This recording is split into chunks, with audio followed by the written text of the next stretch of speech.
여호수아서 16장 그 이후의 말씀까지를 포함해서 말씀을 전하기를 소망합니다. 구체적인 변화라는 제목으로 말씀을 나눕니다. 사랑하는 성도 여러분, 오늘 함께 이렇게 예배할 수 있음에 너무나도 감사를 드립니다. 여러분, 제가 계속 말씀드리지만 우리의 이 예배는 우연이 없습니다. 왜냐하면 하나님은 우연을 허락하시는 분이 아니십니다. 언제나 하나님의 섭리와 계획 가운데서 우리는 살아가고 있다는 것을 기억하여야 합니다. 내가 아무리 머리가 좋고 경험이 뛰어나고 물질이 많고 내 삶이 풍성하다 하여도 여러분, 하나님에 비교하면 우리는 보잘것없는 존재임을 먼저 고백할 수 있어야 하는 줄로 믿습니다. 바라옵기는 이 시간에 그런 겸손한 마음으로 하나님의 말씀을 대해보시기를 예수님의 이름으로 축복드립니다. 왜냐하면요, 하나님은 낮은 자를 높이시고 낮은 자를 여러분 강하게 만들어 사용하시는 분이시기 때문입니다. 여러분, 이건 비결입니다. 신앙생활을 하면서 하나님의 말씀 앞에 엎드려지고 겸손하다라는 것은요, 내가 신앙생활을 잘하고 있다는 반증이 된다는 것입니다. 우리 오늘 여호수아서 16장 말씀을 통해서 하나님의 신실하심 그리고 우리의 소명에 대해서 한번 생각해 보았으면 좋겠습니다. 이 16장에서는 하나님께서 약속의 땅을 이스라엘에게 지금 어떻게 주셨는지, 그리고 그 과정에서 보이신 하나님의 크신 계획과 섭리를 살펴보았으면 좋겠습니다. 당시의 이스라엘 백성들, 하나님의 인도하심과 약속의 성취를 경험하면서 새로운 땅에서의 삶을 준비하게 되었습니다. 이스라엘 백성들은 40년간의 광야 생활을 거치고요, 이제 드디어 가나안 땅에 들어갔고, 그리고 그 땅에서 모든 전쟁을 마치고 지금 땅을 분배하고 있는 중입니다. 여러분, 잘 한번 생각해 보셨으면 좋겠습니다. 여러분이 어느 지역에 이사를 갔다, 어느 지역에 여러분이 제일 처음 들어갔다, 여러분이 가장 처음 해야 될 것이 무엇일 것 같으십니까? 저는 오늘 이 말씀을 통해서 우리에게 주시는 분명한 메시지가 있을 것이라고 믿습니다. 꼭 하나님의 말씀에 귀 기울여 보시기를 축복드립니다. 우리의 일상 가운데에서는 여러 가지 고난과 그리고 또 도전이 있습니다. 이스라엘 백성들에게 똑같이 있었고요, 신앙생활을 하다 보면은요, 여러분, 좋은 일만 있을 것 같지만 절대 그렇지가 않습니다. 오히려 예수 그리스도를 믿음으로 인해서 오는 환난과 핍박도 존재하게 됩니다. 그런 우리가 그러한 고난과 환난 속에서, 도전 속에서 해야 될 것이 무엇이겠습니까? 그것은 바로 하나님의 신실하심을 믿고 나아가야 한다는 것이죠. 그렇다면 우리는 하나님께서 약속해 주신 유산, 분깃, 그 상속지를 우리가 받게 될 것입니다. 여러분, 교회라고 하는 것은요, 다양한 연령대가 모이는 곳입니다. 그리고 다양한 세대가 모여 있습니다. 그리고 다양한 배경을 가진 사람들이 모여 있습니다. 여러분, 우리가 왜 그럼에도 불구하고 모여야 하고 예배해야 되는 이유를 오늘 말씀 속에서 한번 찾아보셨으면 좋겠습니다. 왜냐하면 그것을 통해서 우리가 하나님의 뜻을 더 깊이 이해할 수 있을 것이고요, 우리의 서로 다른 삶의 경험 속에서 하나님의 사랑 안에서 우리가 하나 된 믿음으로 나아갈 수 있기 때문입니다. 여러분, 하나님의 말씀을 묵상하기를 원합니다. 오늘 말씀을 여러분들의 삶에 잘 적용해 보셨으면 좋겠습니다. 16장은요, 이스라엘의 두 지파 에브라임과 그리고 므낫세 지파에 대해서 이야기하고 있습니다. 이 장에서는 하나님께서 여호수아를 통해 약속의 땅을 각 지파에게 분배하시는 과정과 또 그 경계, 그것을 통해서 하나님이 얼마나 우리를 사랑하시고 얼마나 구체적이시고 얼마나 지금도 우리를 세세하게 인도하고 계신지를 깨달을 수 있게 되는 것입니다. 이스라엘 각 지파에게 주어진 땅의 분배 과정, 하나님께서는 이 약속의 땅을 이스라엘 민족에게 주신 이 계획을 통해서 우리 성도들에게도 각자의 분깃, 믿음, 영적인 달란트와 은사, 이런 것들이 우리에게 주어졌는데 우리가 이것을 통해서 해야 되는 일이 무엇인지 깨달으셨으면 좋겠습니다. 이스라엘 공동체가 약속의 땅에서 살아가는 기초를 마련해 나갔다면 오늘 이 말씀을 통해서 우리도 믿음의, 신앙의 기초를 만들어 갈 수 있으시기를 예수님의 이름으로 축복드립니다. 아멘. 첫 번째 생각해 볼 수 있는 것은 약속입니다. 성경은 두 가지 약속으로 되어 있습니다. 구약 그리고 신약입니다. 옛날 약속과 새로운 약속으로 되어져 있습니다. 하나님은 언제나 이 약속을 통해서 일하시는 하나님이십니다. 계약입니다. 하나님께서는 에브라임 지파에게 약속의 땅을 주십니다. 하나님께서 참으로 신실하게 이 약속의 땅을 주시는 부분을 구체적으로 이야기하고 있습니다. 하나님은 에브라임 자손에게 이 땅을 주라라고 명령하시면서 특정한 경계 그리고 도시들을 명확하게 지정하고 계십니다. 이 말씀은 하나님께서 자신의 말씀을 변함없이 지키신다는 약속의 증거가 됩니다. 여러분, 이 동경 지역 한 100년 전, 200년 전으로 거슬러 간다고 하면 이 지역이 과연 어떤 지역이었을까요? 1000년 전으로 지나간다고 하면 이 지역은 어떤 이름으로 불리워지고 있을까요? 여러분, 정말 놀라운 것은요, 지금 이 여호수아서 말씀, 이 말씀이 언제 쓰여졌냐라고 한다면 지금으로부터 약 3000년 전입니다. 3000년 전의 약속을, 그 말씀을 우리는 지금 묵상을 하고 있습니다. 어떻게요? 구체적으로. 그 성읍의 이름과 그 도시의 이름까지도 구체적으로 나열되고 있다는 것입니다. 그렇다면 하나님의 말씀이 얼마나 대단한지는 우리를 깨달아야 한다는 것이죠. 원어로 약속이라는 단어는 브리트이라는 단어입니다. 이것은 언약, 계약이라는 뜻을 가지고 있고요. 이것은 하나님과 인간이 맺은 언약의 신실함이라는 뜻을 가지고 있습니다. 하나님은 에브라임 지파에게 주신 땅을 통해서 하나님의 언약을 지금 이루어내고 계십니다. 내가 약속한 땅을 너희에게 준다라는 것이죠. 우리는 이 말씀을 통해서 하나님께서도 우리에게 구체적인 약속과 계획을 가지고 계심을 먼저 이해하셔야 됩니다. 김무현 목사에게는 김무현 목사의 사명이 있습니다. 소명이 있습니다. 이 자리에 앉아 계신 성도님 한 분에게도 하나님께서 지금 약속을 가지고, 계약을 가지고, 계획을 가지고 계시다는 것입니다. 당시에 에브라임 지파, 막 광야를 지나 약속의 땅에 들어가기 직전에 위치해 있었습니다. 이 요단강 우편의 동쪽에 위치하고 있었죠. 그들에게 주어진 땅은 단순히 물리적인 장소 이상의 의미를 가지고 있습니다. 그것은 무엇입니까? 바로 하나님의 임재 그리고 하나님의 축복이 깃든 터전이다라는 것이죠. 하나님께서는 에브라임 족속의 필요와 미래를 아시고 그들에게 적합한 유산을 주시기 위해서 모든 것을 준비해 주셨습니다. 특히 이 구절은 우리에게 하나님의 신실하심을 가르쳐주고 있습니다. 여러분, 우리의 상황이 어떠하든, 우리의 환경이 어떠하든, 내가 나이가 적든 내가 나이가 많든, 내가 몸이 불편하든 그렇지 않든, 하나님께서는 하나님의 약속을 지키시기 위해서 지금도 세부적인 계획을 가지고 계시다는 것입니다. 이것을 알고 믿고 나간다면 우리는 매일매일을 기적으로 경험하게 될 것입니다.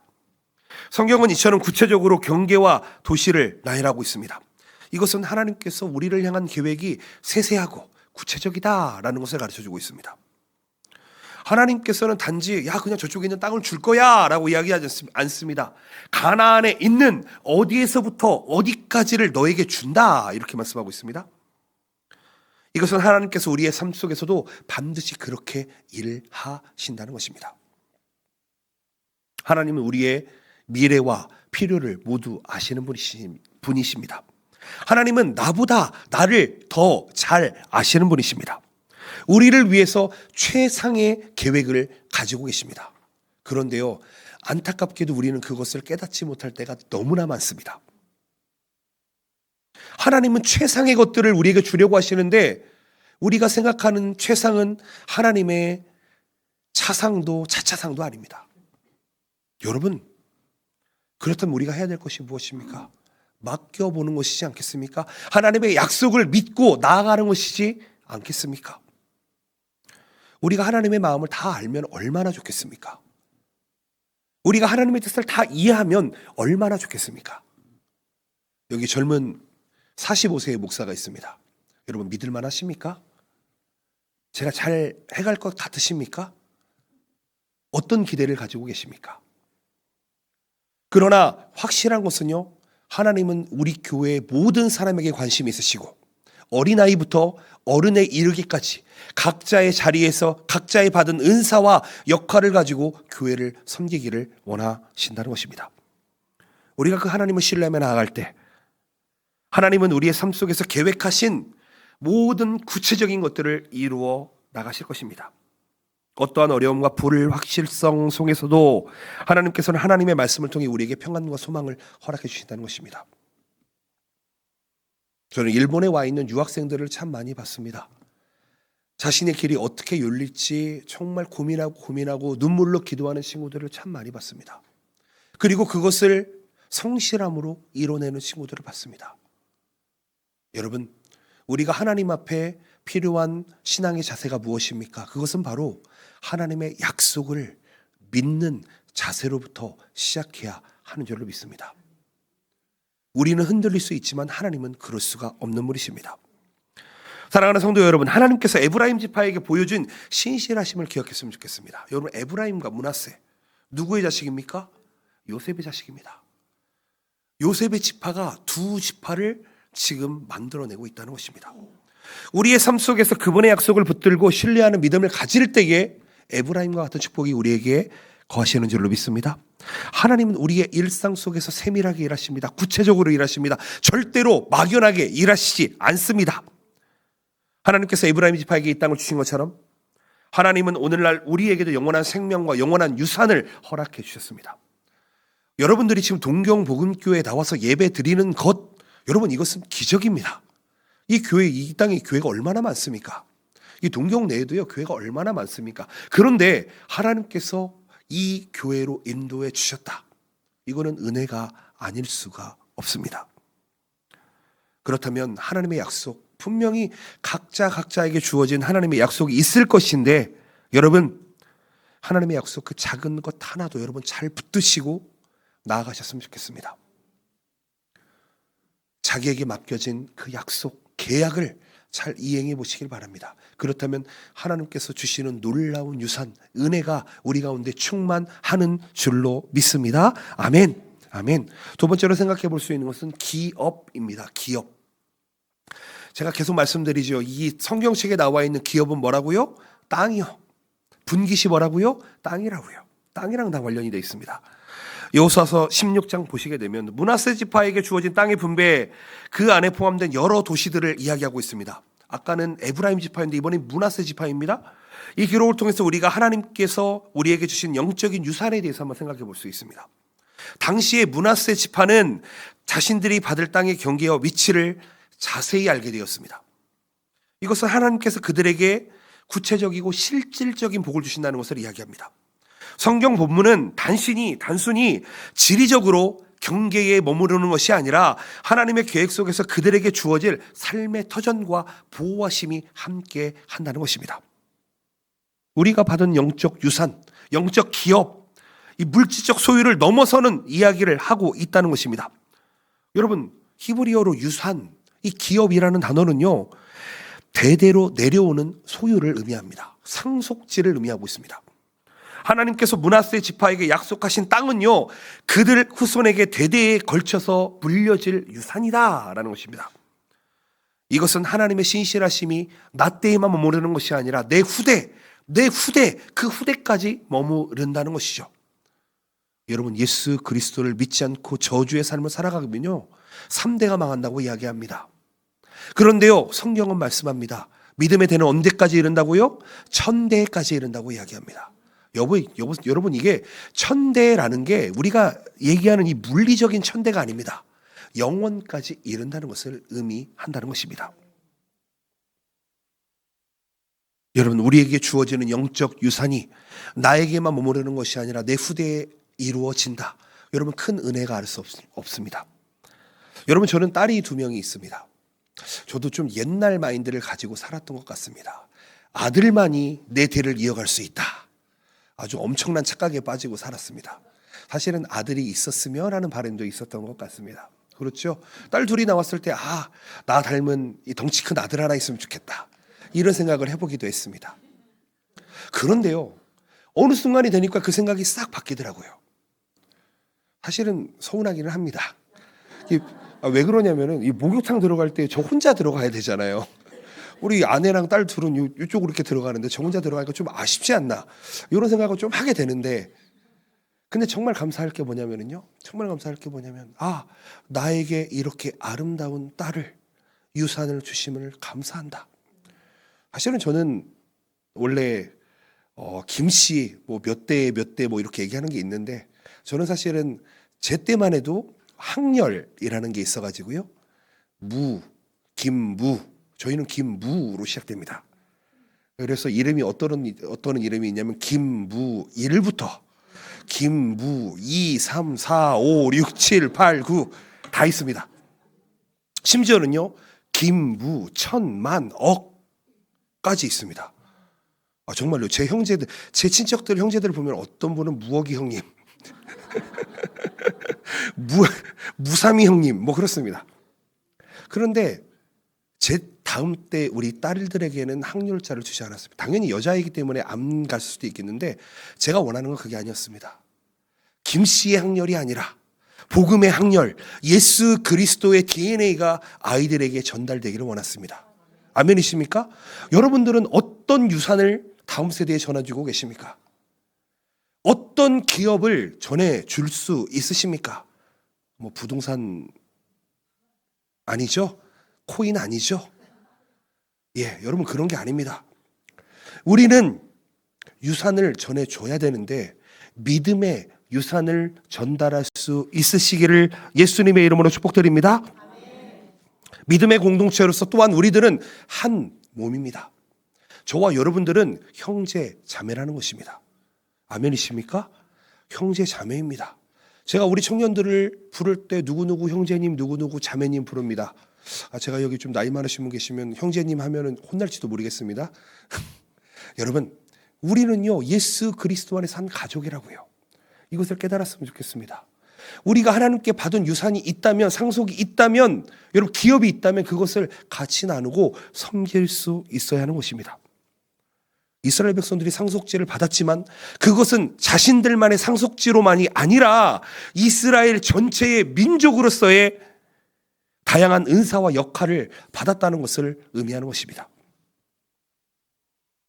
여러분, 지금 대표적으로 에브라임과 므낫세 지파를 이야기하고 있습니다. 그들이 받은 유산, 그들이 받은 달란트, 그들이 받은 은사 아마 다를 것입니다. 땅도 다를 것입니다. 경작지도 다를 것입니다.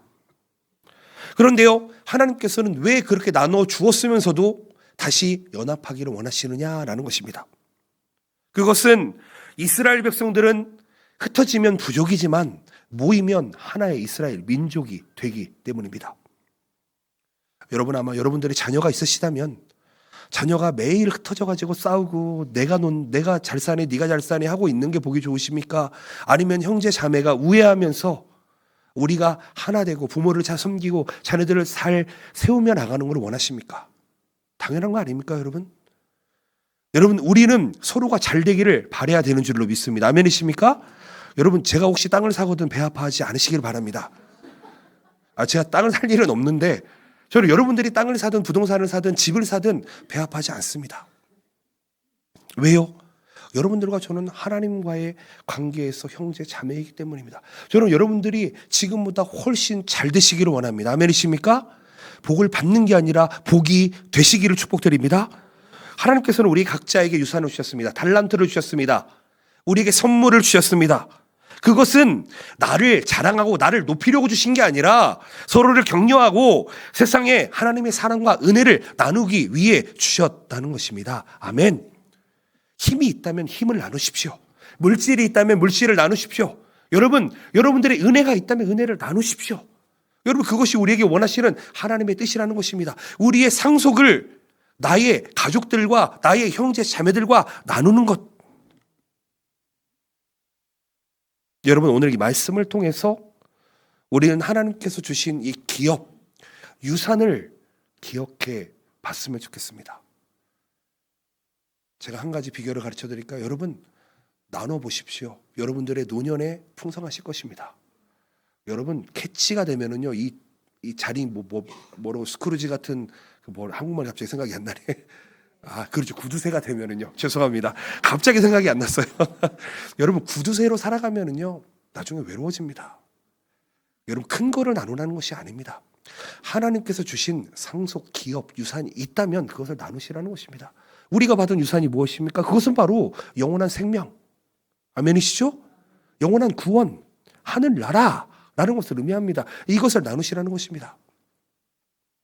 하나님께서 므낫세 지파에게 땅을 주셨듯이, 경계를 만들어 주셨듯이, 영원한 생명과 성령을 통한 보호와 인도를 약속하셨듯이, 이 약속 안에서 우리도 또한 신실하게 살아가고 하나님께서 계획하신 경계에 따라서 살아갈 수 있으시기를 예수님의 이름으로 축복드립니다. 그리고 여러분, 우리에게는 사명, 미션이 주어져 있습니다. 하나님의 뜻을 이루는 일에 우리는 그 소명을 감당해야 하는 것입니다. 내가 나이가 많아서? 아니요. 처음 말씀드렸잖아요. 지금 여호수아랑 갈렙이 몇 살이라고요? 최소 85세라고요. 근데 85세임에도 불구하고 하나님의 미션, 하나님의 사명 안에 지금 살아가고 있다고요. 우리의 지금 살아가는 바로 이 순간 우리에게 주어지는 미션이 있습니다. 그것을 우리는 감당해야 하는 줄로 믿습니다. 아멘. 미션 임파서블이 아니라 미션 파서블입니다. 아멘. 여러분, 하나님께서 주신 상속을 여러분 나누고 풍성해지시는 여러분들 되시기를 예수님의 이름으로 축복드립니다. 아멘.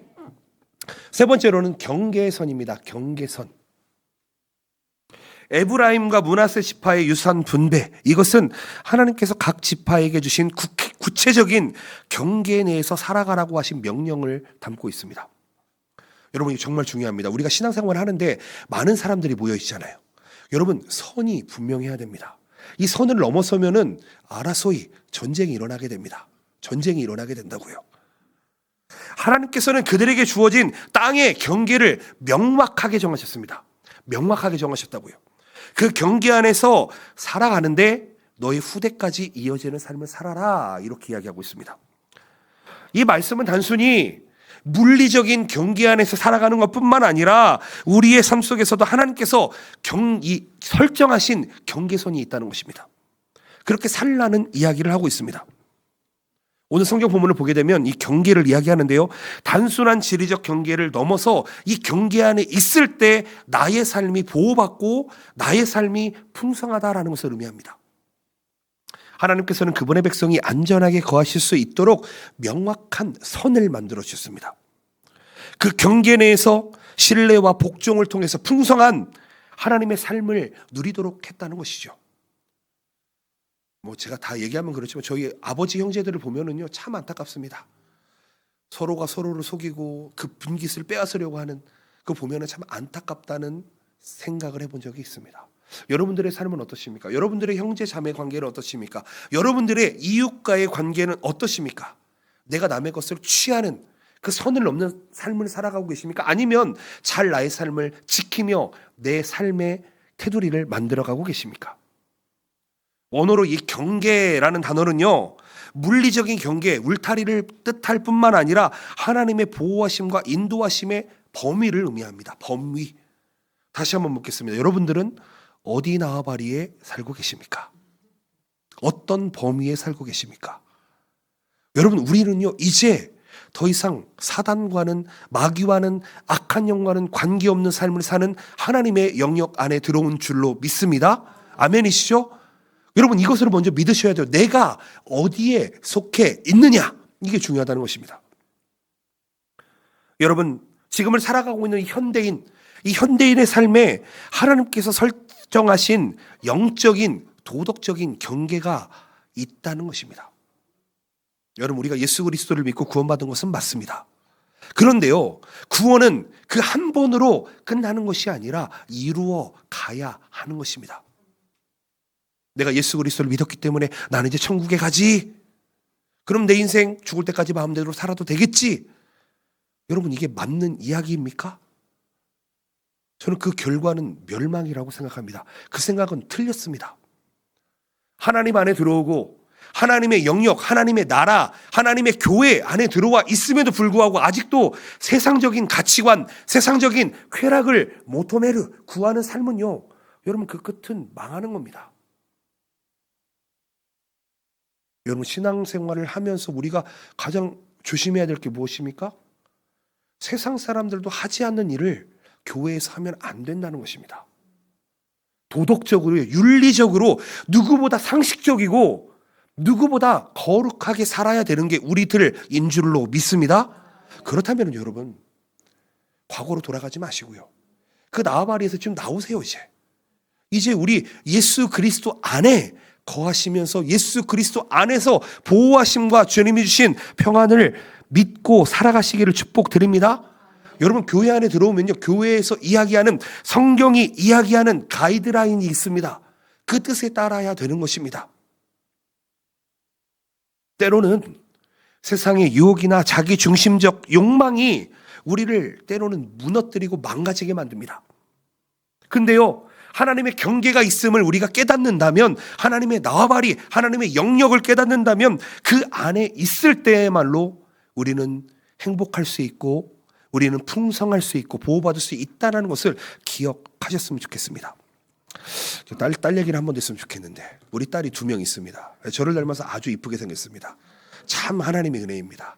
저 볼 때마다 하나님께 감사하면서 살고 있습니다. 가끔 아이들에게 이렇게 이야기하면, 얘들아, 제발 아빠의 나와바리 안에서 살아줘. 이게 무슨 얘기인지 아십니까? 하루는요, 아이를 데리고 돈키호테에 갔습니다. 근데 이렇게 있다가 갑자기 애손을 놓쳤는데 신주쿠에 있는 돈키호테였는데요, 아이고 얼마나 큰지 애를 잃어버렸습니다. 애를 잃어버려서 이 돈키호테 안에서 얼마나 답답한지 서로 당신이 잘못했잖아, 내가 잘못했잖아, 뭐 서로 막 남탓하기 바쁩니다. 얼마나 답답한지 아십니까? 한 10분이 지나도 보이지가 않습니다. 보이지가 않아요. 아이고 어떡해. 애가 이거 조그마한 때였는데. 그랬더니 한 10분여 지나고 나니까 저쪽 끝에서 어떤 분 손을 잡고 울고 있는 둘째 딸을 봤습니다. 너 몇 살이야? 너 어디에서 왔어? 우는 것밖에 못합니다. 왜 그렇습니까? 아빠가 해결할 수 있는 영역을 넘어서면은요, 여러분, 아이는 보호를 받을 수가 없습니다. 여러분 아십니까? 제가 왜 이 얘기를 하냐면요, 저한테는 반드시 한계가 있다는 것입니다. 저는 제 이 나와바리는 한계가 있어요. 제 안에 있지 않으면, 제가 눈에 보이는 곳에 있지 않으면 저는 아이들이나 가족을 지킬 수가 없습니다. 그래서 저는 꼭 제 안에 있으라라고 이야기합니다. 너희들이 독립하기 이전까지는 아빠가 보이는 곳에 있어. 그래야지 내가 너를 지킬 수 있어. 그런데요, 감사하게도 우리 하나님은 우리의 머리털 하나도 세심받으신다 이야기합니다. 아멘이십니까? 우리를 언제나 불꽃 같은 눈길로 바라보신다 이야기하십니다. 아멘이십니까? 여러분, 그분의 나와바리에는 고통이 없습니다. 그분의 나와바리에는 아픔이 없습니다. 아멘이십니까? 그 하나님께서 우리를 지켜 보호해 주신다는 것입니다. 하나님의 경계 안에 사시기를 축복드립니다. 여러분, 하나님의 경계 안에 산다라는 것은 신앙생활 가운데 살아간다는 것입니다. 이제는 세상과 담을 쌓고 이제 더 이상 돌아가지 않고, 보라, 이전 것은 지났으니 새 것이 되었도다. 이제 새 것으로 살아가 보시기를 축복드립니다. 하나님은 에브라임과 므낫세 지파에게 약속하신 땅을 주면서 경계를 정해주셨습니다. 너네들 이 경계를 반드시 지켜. 그렇다면요, 우리에게 주신 경계선, 여러분 있으시잖아요. 물질도 선이 있어야 됩니다. 이성관계에도 선이 있어야 합니다. 그렇죠? 여러분, 사람 관계에도 선이 있어야 합니다. 그 선을 잘 지켰으면 좋겠습니다. 그런 사람이 성숙한 사람이고요, 그런 사람이 하나님 안에 살아가는 사람입니다. 아무렇게나 그 경계선을 넘어서 상대방을 공격하거나 하는 것은요, 하나님이 원하시는 것이 아니라는 것입니다. 하나님은 12지파에게 지금 땅을 나눠주고 있습니다. 그 중에 2지파를 이야기하고 있습니다. 그렇다면요, 12지파가 있어야 할 자리에 있어야 합니다. 그렇죠? 아멘이시죠? 우리도 신앙생활 하다 보면 때로는 그 선을 넘을까 말까 하는 생각이, 그럴 때가 있습니다. 그럴 때 하나님의 지혜를 구해보시기 바랍니다. 하나님, 나의 영역은 어디입니까? 나는 어떤 영역 안에 살아가면 됩니까? 한번 하나님께 구해보시기를 예수님의 이름으로 축복드립니다. 아멘. 마지막으로 하나입니다. 하나. 여러분, 지금 대표적으로 에브라임 지파 그리고 므낫세 지파를 이야기하고 있는데요, 그들은 각기 다른 땅을 받았습니다. 그런데 하나님께서는 하나님의 백성에게 궁극적으로 명령하는 것이 있습니다. 그것은 하나님의 백성으로서 연합하라는 것입니다. 내가 너희에게 각자의 땅을 줬지만 너희는 각자이면서 너희는 하나다라는 것입니다. 이 땅의 분배의 역사, 단순히 지파별의 경계 그리고 기업과 유산을 넘어서 하나님께서 그의 백성을 하나로 묶으시고 공동의 목적을 향해 이끌어 가시는 과정을 이야기하고 있습니다. 여러분, 이것은 오늘날 우리 교회 모습과 너무나도 흡사합니다. 깊은 연관성을 가지고 있습니다. 그래서 어떤 교회에서는 유다 지파, 레위 지파, 무슨 지파 하는 교회도 있습니다. 심지어는 신천지까지 이상한 지파를 만들어 가지고 하고 있는데, 여러분, 그 지파가 중요한 것이 아니라 우리가 무엇으로 하나 되느냐, 이것이 중요한 것입니다. 동경복음교회는요, 다양한 세대와 다양한 연령과 그리고 다양한 배경을 가지고 있습니다. 어떤 분들은 부하시고 어떤 분들은 좀 연약하시기도 합니다. 어떤 사람은 저처럼 이렇게 등치가 큰 사람이 있는가 하면은 어떤 분은 작은 사람도 있습니다. 그런데요, 이 여러 가지 배경을 가진 우리 한 사람 한 사람들이 모여 있는 것이 바로 우리 동경복음교회입니다. 우리 말씀 한번 봐볼까요? 고린도전서 1장, 이 고린도전서 12장 12절 말씀 함께 읽어보겠습니다. 시작. 몸은 하나인데 많은 지체가 있고 몸은 지체가 많으나 한 몸인과 같이 그리스도도 그러하니라. 아멘. 아멘. 여러분들과 저는 다릅니다. 그러나 하나입니다. 왜요? 우리 안에 예수 그리스도의 영이 함께 하시기 때문입니다. 아멘이십니까? 우리 안에 계신 하나님의 한 분이시라고요. 저랑 여러분과 같은 하나님을 우리는 믿고 섬기고 있다고요. 성경은 우리에게 이 말씀을 선언하면서 우리가 가진 다른 은사, 역할, 이것이 하나의 그리스도의 몸이다라고 이야기하고 있습니다. 어떤 사람은 노래를 기가 막히게 부릅니다. 어떤 사람은 악기를 기가 막히게 다루고요. 어떤 사람은 음식을 기가 막히게 합니다. 저도 음식을 기가 막히게 하고 싶습니다. 저는 많이 만들어서 많이 먹이고 싶습니다. 살찌우고 싶습니다. 여러분, 우리 동경복음교회 안에는요, 각기 다른 개인이 존재합니다. 그런데요, 우리가 여기서 좀 깨달아 보자는 것입니다. 사실은요, 여러분, 우리 청년들이 사실 결혼에 대해서 망설일 때가 있는 모습을 볼 때가 있습니다.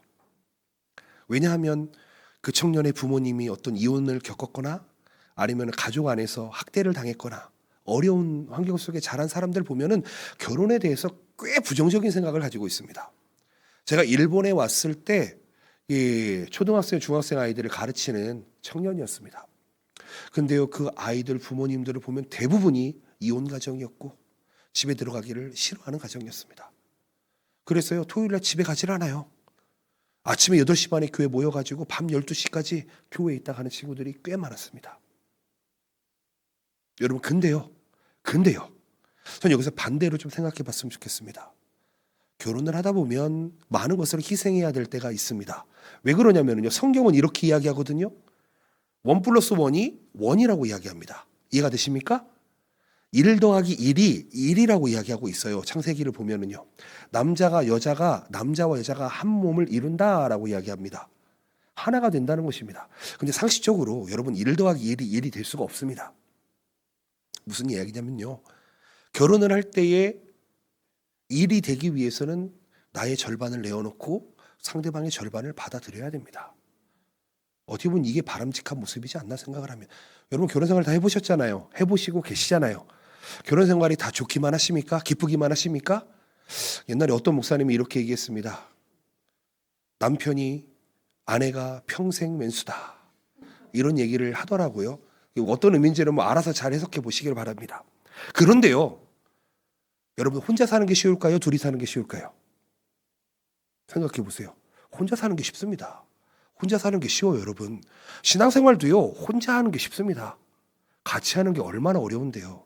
나랑 생각과 사상과 이념과 이 틀이 다른 사람과 만나면서 부딪히는 게 얼마나 어려운 일인데요.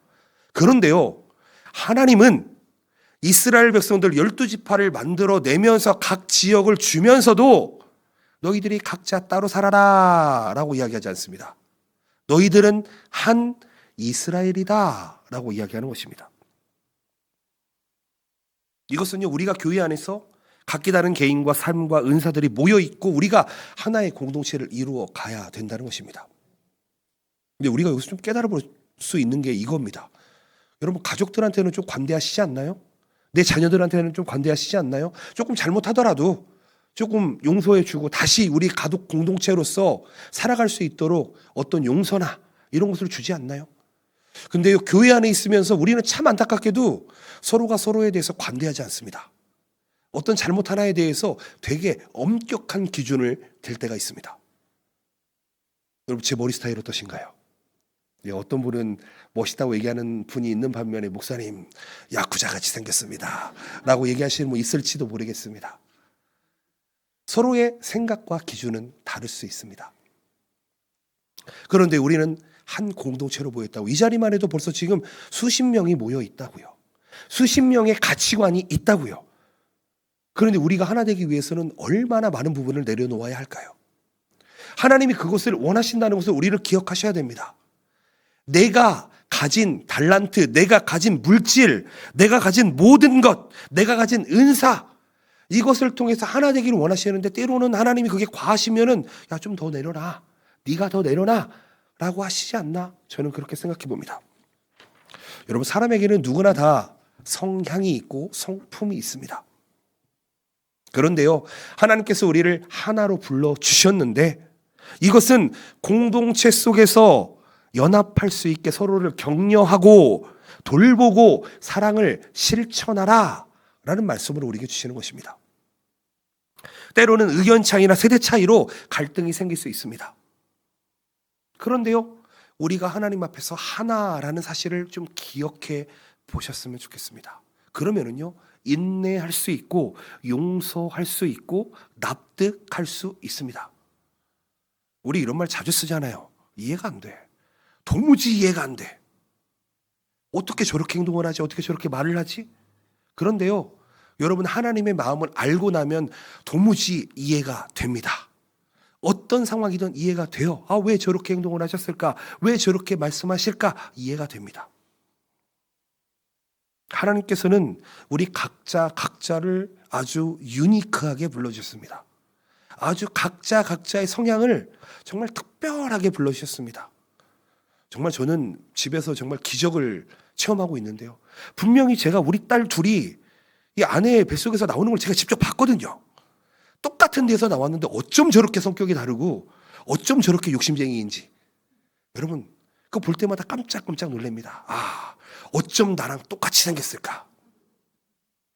어쩜 나랑 같은 저런 욕심장애일까? 야, 이것까지도 저기에 갔다고 생각될 때가 있습니다. 여러분, 하나님은 우리를 각자 특별하게 불러주신 줄로 믿습니다. 그렇다면 특별하게 불러주신 걸 서로 격려하고 존중하는, 리스펙트하는 신앙생활을 할 수 있어야 합니다. 왜냐하면 우리 안에 하나님의 영이 계시니까요. 똑같은 하나님의 영이 계시니까요. 그러니까 우리는 서로 리스펙트를 주고 받아야 하는 존재입니다. 아멘이십니까? 자, 우리 전우자우로 한번 인사해 보겠습니다. 당신을 존중합니다. 당신을 존중합니다. 당신을 존중하고 사랑합니다. 예, 여러분, 이게 신앙입니다. 이게 신앙이에요. 여러분, 때로는 제 등치를 보면서 아이고, 살 좀 뺐으면 좋겠다, 기도 좀 해주십시오. 여러분, 공동체는요, 단순히 모이는 장소의 역할만 하는 것이 아닙니다. 여기는 그냥 예배 당일 뿐입니다. 교회는 우리 한 사람 한 사람이 교회입니다. 우리가 서로를 향한 배려와 서로를 향한 넘치는 사랑의 방식을 가지고 살아가야 됩니다. 정말 신기한 게 뭔지 아세요? 바깥에 나가서는 되게 젠틀맨으로 살아갑니다. 젠틀하게 살아가요. 근데 집에 오면은 폭군이 되어버립니다. 제가 그렇다고요. 집에 오면은 아무것도 거리끼지 않고 막 근데 여러분, 누구를 더 존중해야겠습니까? 바깥에 나가서 친구들을 더 존중해야겠습니까? 아니면 집안에 있는 가족을 더 존중해야 되겠습니까? 우리가 공동체 안에 하나님의 뜻을 살아간다고 이야기하는데 우리가 가진 은사와 우리가 가진 달란트가 다르다고 하더라도 그건 다름이 아닙니다. 여러분, 그거는 다른 게 아니에요. 이것이 조화를 이뤄서 하나님 나라를 이루어 간다는 것이죠. 빌립보서 2장 2절에서 4절 말씀을 보시면 이렇게 되어 있습니다. 마음을 같이하여 같은 사랑을 가지고 뜻을 합하여 한 마음을 품어 아무 일에든지 다툼이나 허영으로 하지 말고 오직 겸손한 마음으로 각각 자기보다 남을 낮게 여기고 각각 자기를 돌볼 뿐더러 또한 각각 다른 사람들의 일을 돌보아 나의 기쁨을 충만하게 하라. 아멘. 아멘. 여러분, 이거 정말 큰 비결입니다. 내가 기쁨이 충만하려면 어떻게 하라고요? 여러분, 자기 일처럼 주변에 있는 사람을 돌보시라고요. 그러면 충만해지신다고요.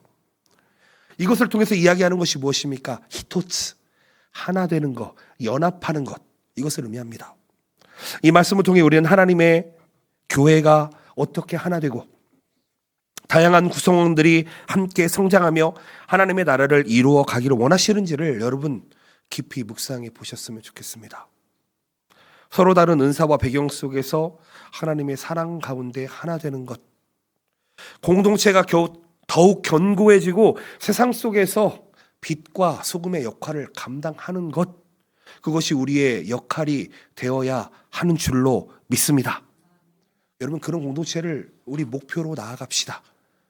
우리 동경복음교회가 이 동경 땅 안에서 저 교회는 사랑이 충만한 교회야, 여러분 한번 소문 한번 나야 되지 않겠습니까?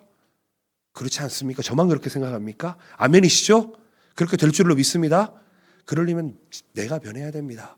구체적으로 내가 변해야 된다고요. 내가 변하지 않고서는요, 거짓말이 되어버립니다. 허영이 되어버립니다. 말씀을 맺었으면 좋겠습니다. 사랑하는 성도 여러분, 우리 여호수아서 16장을 보고 나아가고 있습니다. 여호수아서 이제 얼마 남지 않았습니다. 몇 번의 시간으로 여호수아서는 끝나게 될 건데 16장 말씀에서 하나님의 신실하심, 하나님께서 우리에게 주시는 기업과 유산, 그리고 영적인 생명과 영원한 하나님의 나라, 그리고 하나님께서 우리에게 허락하신 경계, 그 안에서 살아가기를 원하시는 것을 기억하면서 여러분, 특별히 우리 동경복음교회 공동체가, 우리 가정이 하나 되는 일에 여러분들의 삶이 축복으로 쓰임받으시기를 예수님의 이름으로 축복드립니다. 여러분, 이 말씀은요, 과거로 끝나면 안 됩니다. 이 말씀을 현재로 가져오셔야 합니다. 하나님의 말씀은 지금도 살아있다고요. 운동력이 있다고요. 우리를 바꾸신다고요. 나는 안 되죠. 여러분, 성격 바꾸기 얼마나 어렵습니다. 여러분, 쉽지 않습니다. 특별히 어렸을 때부터 가지고 있는 성품은요, 정말 변하기 쉽지 않습니다. 그런데요, 우리는 안 되는데 하나님은 된다고요. 아멘이십니까? 하나님이 해 주신다고요. 하나님께서 구체적으로 지금 우리를 변화시키시려고 지금 말씀하고 계시고 신앙 가운데 계속 두드리고 계신다고요. 하나님께서 하시는 말씀은 변함이 없으십니다. 그리고 그 말씀은 언제나 지켜주신다는 것을 믿고 나아가시기를 바랍니다. 여러분, 부모님 어떨 때는 완고해 보일 수 있습니다. 기도하십시오. 부모님도 변합니다. 내 형제 자매도 변합니다. 그리고 내 자녀들도 하나님의 뜻에 합당한 시기가 되면 변하게 될 것입니다. 믿고 나아갑시다. 하나님의 구체적이고 상세한 하나님의 플랜을 따라가 봅시다. 여러분, 이제 우리의 삶 속에서 강력한 결단을 해야 될 때가 되지 않았나 생각합니다. 여러분, 하나님께서 주신 그 유산을, 그 상속을 여러분 붙드시기를 바랍니다. 나누시기를 바랍니다. 후대까지 내려 보내시기를 바랍니다. 하나님의 경계 안에 살아가십시오. 하나님 안에 계십시오. 하나님 밖에서 딴짓하지 마십시오. 세상 유혹에 흔들리지 않고 하나님 말을 신뢰하며 나아가십시오. 그게 믿음이고 신앙입니다. 그리고 여러분, 서로 사랑합시다. 서로 존중합시다. 왜요? 하나님이 원하시는 게 하나라고요. 연합이라고요. 왜요? 그리스도로 인한 하나됨이 우리에게 원하시는 하나님의 마음이라고요. 여러분, 이 마음을 새기시면서 우리의 삶 속에서 구체적인 변화를 이끌어내시기를 예수 그리스도의 축복드립니다. 그러기 위해서 필요한 게 무엇인지 아십니까? 말씀드립니다. 설교만 듣지 마시고요, 집에 가서 꼭 여호수아서 16장 17장 읽어보시길 바랍니다. 아멘이십니까? 하나님의 말씀 살아있고 운동력이 있다고요. 그 말씀을 읽을 때 힘이 된다고요. 그리고 하나님의 약속을 상기하면서 믿음으로 가시길 바랍니다. 그리고 하나님께서 주신 경계와 지침, 그리고 이 가이드라인에 따라서 하나님의 말씀대로 살아보시길 바랍니다. 그리고 하나님의 그 인도하심, 나의 모든 결정을 하나님께서 하시는구나라는 것을 깨달으시기 바랍니다. 그리고 우리 교회 공동체 서로를 존중하고 리스펙트하고 사랑하고 연합하는 일에 적극 동참하시기를 축복드립니다. 이후에 우리 식사 시간 있잖아요. 식사하시면서 축복하면서 칭찬하면서 격려하면서 여러분 좋은 시간 되시기 바랍니다. 아우, 음식이 왜 이렇게 맛있어? 이거 누가 만들었어? 누가 도와줬어? 아, 야, 이렇게 맛있구나. 맛있겠네요. 여러분, 하나님 앞에 결단하며 나아갑시다. 놀라운 일들이 우리에게 일어날 것입니다. 아멘. 기도하시겠습니다.